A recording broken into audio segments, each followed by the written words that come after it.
So this will become Cn upon BC will be equivalent to the sine of theta. So what is the value of the Cn? That's the perpendicular distance. It will become BC sine of theta.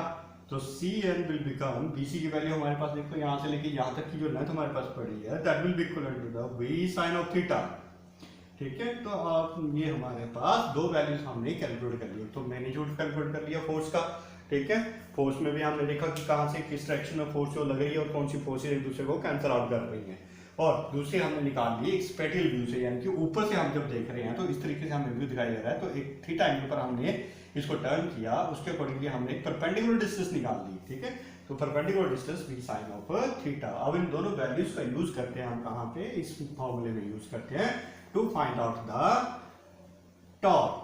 ठीक है, तो यहाँ पे देखो torque जो हमारे पास बन के आया कितना आया, torque is equal to magnitude of either force, दोनों में से किसी एक का मैग्नीट्यूड ले लो, ILV multiply by perpendicular distance. Perpendicular distance हमने कितनी निकाली, v sin ऑफ थीटा निकाला, v sin ऑफ थीटा. तो यहाँ पे देखो हमारे पास वैल्यू बन गई torque is equal to I, ये हमारे पास लेंथ था और ये हमारे पास विड्थ है. ठीक है, into v sin of theta. ठीक है, अब यहाँ पे चेक करो लेंथ इनटू ब्रेथ मिलके क्या बनाते हैं, एरिया. क्या बना देते हैं, area. So torque will become I into A B sin of theta. ठीक है, that is the appropriate formula for the torque acting on the current carrying loop inside the magnetic field.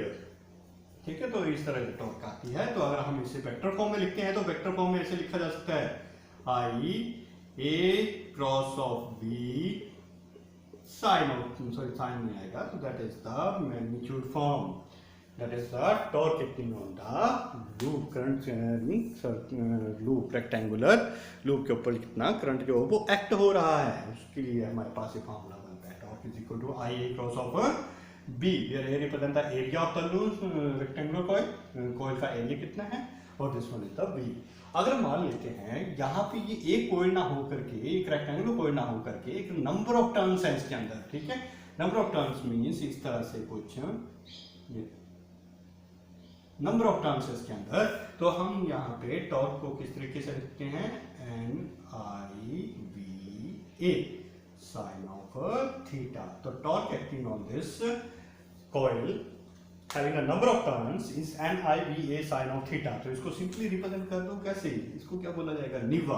ठीक है, तो that will be equivalent to the निवा sin थीटा. Torque जो act करेगी किसी भी बॉडी के ऊपर, रेक्टेंगुलर कॉइल के ऊपर, having a number of turns, that will be equivalent to the Niva sin of theta. और एक सिंगल एक कॉइल के ना n की वैल्यू 1 डाल दो तो जो वैल्यू बचेगी that will be IVA sin of theta.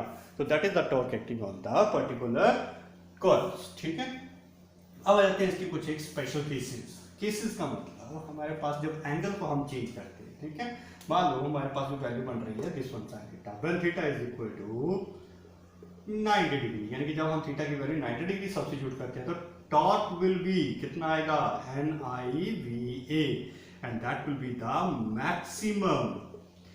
क्यों, क्योंकि साइन ऑफ 90 डिग्री की वैल्यू जो होती है वो वन होती है, which is the maximum. Similarly when theta is equal to 0 degree, जब थीटा की वैल्यू हम 0 डिग्री सब्स्टिट्यूट करते हैं, 0 डिग्री जो एंगल हम बनाते हैं, एंगल किसके बीच का होता है, देखो एंगल जो होता है वो प्लेन के बीच का होता है. ये प्लेन का जो वेक्टर जा रहा है बाहर की तरफ, ये हमारे पास पूरा प्लेन ऑफ पेपर है, इसका वेक्टर जो जा रहा है और इस मैग्नेटिक फील्ड के बीच का होता है. देखो जब ये इस तरह से है तो मैग्नेटिक फील्ड और प्लेन नॉर्मल जो हमारे पास इसका जा रहा है इस आगे की डायरेक्शन में, तो दोनों के बीच का एंगल कितना, 0 डिग्री है.